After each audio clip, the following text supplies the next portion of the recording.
today our topic is the difference between house and home. So first we discuss about house.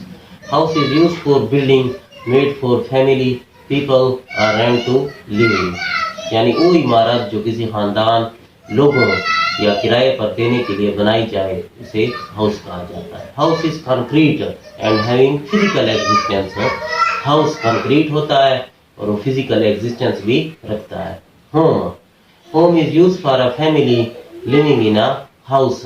یعنی جب ایک خاندان کسی house میں رہتا ہو تو ہوم بن جاتا ہے, ہوم کہلاتا ہے. ان سائڈ سم ون ہاؤس ٹینٹ اور کیو.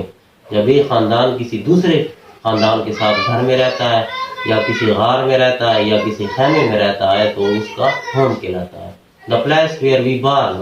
وہ مقام جہاں پہ ہم پیدا ہوتے ہیں وہ بھی ہوم کہلاتا ہے. The location where we belong. وہ مقام جس سے ہم تعلق رکھتے ہیں وہ بھی ہمارا ہوم کہلاتا ہے. ایبسٹریکٹ یعنی ہوم جو ہے یہ ایبسٹریکٹ ہے اور it has no physical existence, اور اس کی فزیکل ایگزسٹینس نہیں ہے.